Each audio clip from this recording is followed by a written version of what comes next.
Welcome back, or welcome if you're just joining us. It's the France 24 debate, and we're following the breaking news out of Gambia.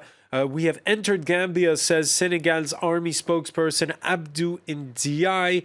That statement coming just after the United Nations unanimously backed moves by the African Union and by the Community of West African States, ECOWAS, to move in after the expiration of the mandate of that small West African country's strongman of 22 years, Yahya Jammeh, refusing to go at midnight. His successor, the man who won the December 1st election, who was sworn in just a couple of hours ago in the capital of neighboring Senegal, Adama Barrow. With us to talk about it is Gambian commentator Sam Fati, who is with us from Kentucky. Here in the studio, Nigerian political scientist Emmanuel Iga and France 24's Fatimata Wan. Sam Fati, we have entered Gambia, says that Senegalese army spokesperson. Your reaction? Well, it's not the first time. Of course, the reactions might be that of a mixed feeling when you think about military intervention in Africa. But West African troops have been very disciplined in peacekeeping. And so obviously, I think this is going to be an easy one for them because, of course, the Chief of Defense Staff, Usman Badji, General Badji is a very unpredictable man like Jammeh. Like initially, he had pledged allegiance to Barrow. When Jammeh switched and said he rejected the result, he pledged allegiance and loyalty to Jammeh, and he was quoted yesterday saying that his men will not fight, quote, a stupid war, end of quote. So I think at the end of the day, there's no other option. There is no other way but for the ECOWAS troops to actually go into Gambia and surgically remove Jammeh. But one thing I believe is that Jammeh has missed a big opportunity. I think Jammeh was not such a big fish to fry at the International Criminal Court, to be very honest with you. We could say that he has committed crimes against the state. He has violated the rights of people. He has executed some people and kidnapped or jailed people and kept them in detention for months and years without following due process, and maimed his political opponents, all of these things. But I don't think it has reached a stage where Jammeh could end up at the International Criminal Court. Now, it may be in Jammeh's favor to end up there than going to a Gambian jail. But if Jammeh had ceded power like he planned to do so at the initial point, and allowed Adama Barrow's inauguration to go on, and he hands over the Constitution and the Gambian flag to Adama Barrow in that symbolic manner, it would have been difficult, if not practically impossible, to prosecute him. All right, in declaring a state of emergency late on Tuesday, Yahya Jammeh doing something he's done a lot over the last few weeks, lashing out at what he calls foreign interference. Hereby declare a state of public emergency throughout the Islamic Republic of the Gambia. The unprecedented and extraordinary amount of foreign interference in the December 1st presidential elections, and also in the internal affairs of the Gambia, and the unwarranted hostile atmosphere threatening the sovereignty, peace, security, and stability of the country. The security forces are hereby instructed to maintain absolute peace, law and order throughout the country. Emmanuel Iga, foreign interference. Well, there is going to be foreign interference now since, of course, Senegal's invading. A president was sworn in outside of his own borders. And I noticed that over the past few weeks, most people denouncing what we just heard, all the human rights abuses that we've seen over the last 2 decades inside of Gambia. But others saying, taking this argument that there is, the West is behind this, colonial powers are behind this. A lot of people in Africa who see any kind of military intervention as the West's hand is somehow behind all of this. No, That You've heard this talk, like I have. Yeah, we've heard that, but this is a purely, I would not even say African affair. It's a purely West African affair. This is it's an issue amongst neighbors in the economic community of West African states, of which Gambia is a member, and Gambia is a relatively small country in this group.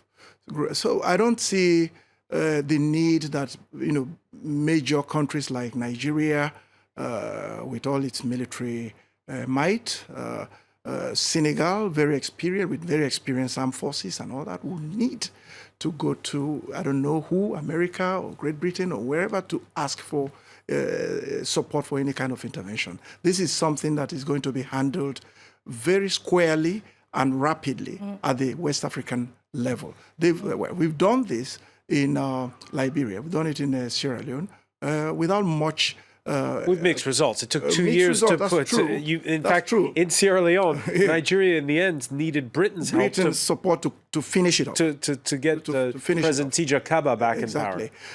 But you remember, we had an issue like that in Sao Tome. The army took over power and chased out a democratically elected president. Even President Obasanjo, who was in power then, didn't look for anybody's support.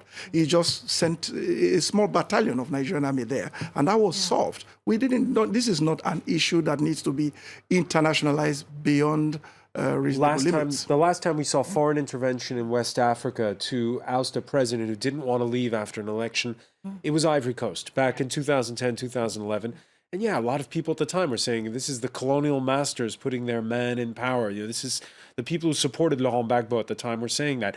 Are we going to hear much of the same kind of talk if Yahya Jammeh is ousted forcefully? I don't think so, actually, because this is like the chief of army said, it's a political dispute, right? The former president, because actually today we can say that Yahya Jammeh is officially the former president, okay? He lost the election in December, and the new president, Adama Barrow, won. So that's it. So there's no, at that time in Ivory Coast, to maintain the president, of course, it needed more help because the country is huge. And the election was close enough so that there could be suspicion. Too close to call, okay?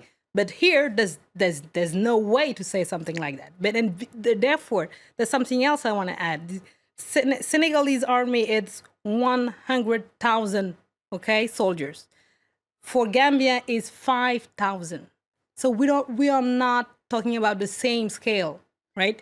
This is not the same political nor the forces. This is not the same forces. And Yahya Jammeh played that card, the Western.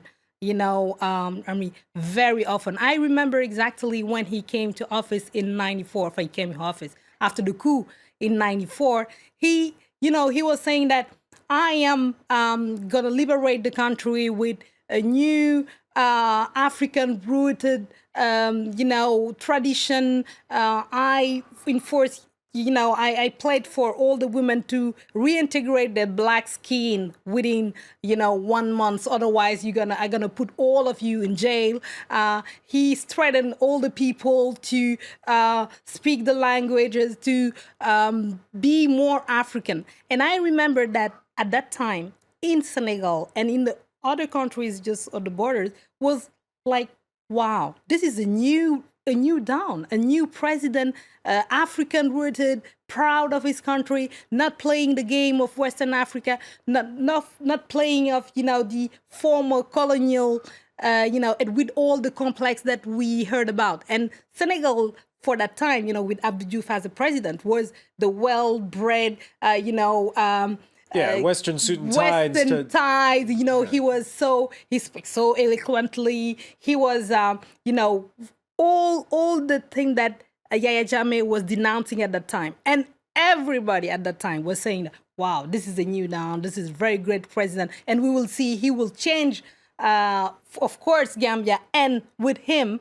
all the country in the border will change with him, which is not true. And we know that what happened next was very disastrous. I think he was basically whipping up that Western and anti-Western sentiments. Yahya Jammeh, I think that there's his people or himself and his people orchestrating that speculation that there are Western powers behind, because they probably expected that that's going to bring some of these rebel fighters across Africa, in the Middle East, etc.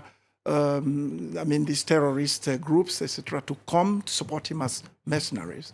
We're hearing that some of these people dislodged from Libya, from Syria, etc., were trying to regroup to come to Gambia to support him. That is, if he was able to right. This was the speculation over the last couple of weeks. Yeah. But let me ask you something else, because the Economic Community of West African States, ECOWAS, it's a club where when you have seniority, usually that counts for something. This is a guy who's been there for 22 years. What was his star power at ECOWAS summits? You mean Yahya Jammeh? Yeah. Yeah, I don't. Is he the oldest longest serving president? Probably not. Yeah, yeah. He's supposed to have that respect. It's true, but he's a young man, relatively young man still. I think he's about 50, 51 years old. You still have people like Buhari, who is over 70 years old, and other presidents. Was he somebody at summits who was? Was he somebody at summits who was considered? Yeah, they probably gave him that respect, and I think you could see all the diplomatic deployments they did to get this issue resolved, so that he comes out with his face saved, probably also comes out without any immediate risk of being prosecuted by any court in Gambia or even international court. So they did everything to reassure him, and I think he missed an important date with history. Sam Fadi, you heard earlier Emmanuel Iga describe how this isn't an African problem, it's a specifically West African problem, it's a local problem. Do you get the sense that the rest of the continent is watching? I've seen a lot of comments on social media about what's going on. So few things here. This is, yes, it's a West African issue. It's a sub-regional issue. And I think it's important for the West African region, not generally the whole. It's important for the whole of Africa because it's democracy. They want to propel democracy across Africa. Yeah, it's going to teach people that lesson. But it's a sub-regional problem because when Gambia goes into a deep crisis and go into civil war, it may destabilize the entire West Africa. Yahya Jammeh has been involved in, or his name has came up when a lot of things go wrong within the region. Julian Charles Taylor's trial, the Blood Diamond issue. I mean, a former top aide and trusted Jammeh ally, Baba Job, was sanctioned by the United Nations. Jammeh's private jet, he changed the registration number, that's what he's using still, was involved in the trafficking process of arms. He's tied to Victor Bow. So there are a lot of things. So they felt, especially if Jammeh, if reports are credible that Jammeh was hiring rebel fighters and he is going to pay them hundreds and hundreds of dollars, I mean, every month, he's not only going to equip them, he's also giving them the money that they may need to go back home and start insurgencies and issues there as well. Like we are seeing in Mali, after fighters fought for Libya's Muammar Gaddafi and came back in northern Mali to start a problem, right? But the idea that Jammeh wants to destabilize it in such a way that, of course, terrorists may regroup from Syria all the way to Gambia, even if Jammeh declared Gambia an Islamic State, it's not going to come that far. Of course, we have terrorist groups operating within the West African sub-region like Boko Haram, and then the Boko Haram fighters can actually travel to Gambia just with their ordinary Nigerian IDs and get into Gambia for safety reasons and stuff like that, and even conduct attacks. Yes, it's a possibility, or to attack tourists. But you're saying that beaches. Sam, you're saying that's a far-fetched possibility. Let me ask you just something about your thoughts at seeing Adama Barrow at the summit recently in Bamako of the Africa-France summit. Here was the president-elect of English-speaking Gambia at the club of French-speaking African nations. What were your thoughts when you saw that Adama Barrow was there? My thoughts about that is they are sending Jammeh a clear message that he is illegitimate. Now, you asked a question earlier, which is very connected to this.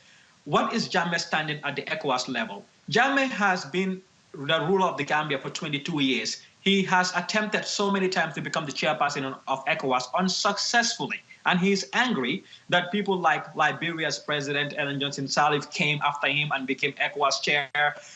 People like Macky Sall, John Mahama, he felt disrespected.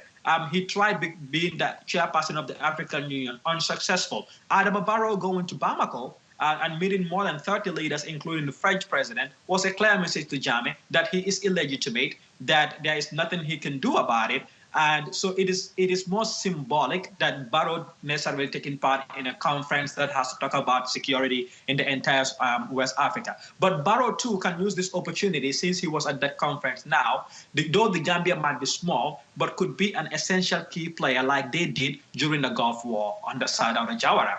So it all depends on how Barrow wants to, what kind of foreign policy would Barrow adopt for the Gambia. But Gambia can now become a very, very key player now.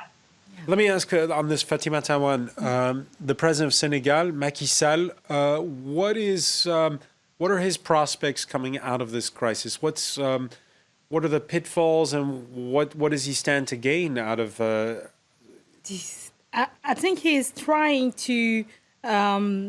He tried to give some respect officially to Yahya Jammeh in order to avoid the crisis, in order to avoid bloodshed. That's the main goal Macky Sall keeps saying. And I just talked to one of his advisors earlier, and he told me that there's a huge concern about how that man, Yahya Jammeh, could react. That's the main problem, because there's no official direct contact anymore. That's what I've been told with Yahya Jammeh and the president of Senegal and the Senegalese president. And this is for him something that he wanted to avoid, through the crisis. And since December the 1st, he's trying to reassure him that there's a way to get out of this conflict and this standoff, proposing, we know that the Mauritanian asylum, there's a kind of perspective that he tried to give to give to Yahya Jammeh unsuccessfully. That's the thing. Emmanuel Iga, some commentators in Nigeria saying, what are we doing sending troops there when we're having trouble? And we saw that tragic mistake with the bombing of a displaced persons camp in northeast Nigeria this week, when we're having trouble dealing with Boko Haram at home. We're not even able to tame our own rebellion. What are we doing going to Gambia? I saw several commentators saying this. They are two different issues. Nigeria cannot... Nigeria's military can spread itself thin, as they put it? The Nigeria has that military capacity to do that. It's not because bombs are exploding in France from time to time, or terrorists attacking in France from time to time, that if France has to go to Mali to support the government there and the people and the nation, or to go to Central Africa, it's not because of that they wouldn't do it. Nigeria is a power, it's a major power, not only in Africa, but particularly in the West African sub-region. It's just doing that's its duty, to bring order where there's order missing. I'm going to play devil's advocate here, because 2 decades ago, Nigeria's military was talking in those terms. We have the biggest army in the region, and they got at one point routed from Freetown by a bunch of rebels, and it was a humiliating setback for them at the time. How have things changed since then, 2 decades on? Yeah, that episode you were referring to was like almost a one-nation intervention that was led by Abacha, General Sani Abacha of that time. And Nigeria was, let me say, much alone in that intervention. Now we are in a different scenario. We have a total... Was it 5 nations? Of West African... 5 nations with boots on the ground, and Senegal doing the heavy lifting. Yes, the heavy lifting. And Nigeria too. Nigeria sent a warship yesterday that arrived on the coast of Gambia. They have troops on ground there already. And I don't think Gambian army, if really there should be a military confrontation. And Nigerians you speak to, how do they feel about it? And Muhammadu Buhari, as president, this is his first possible military conflict he's got. How do they rate the way he's handling it? I think they are happy with the way he's handling it. I think they are wishing him to be successful, not for himself, not for Nigeria, but to be successful for West Africa.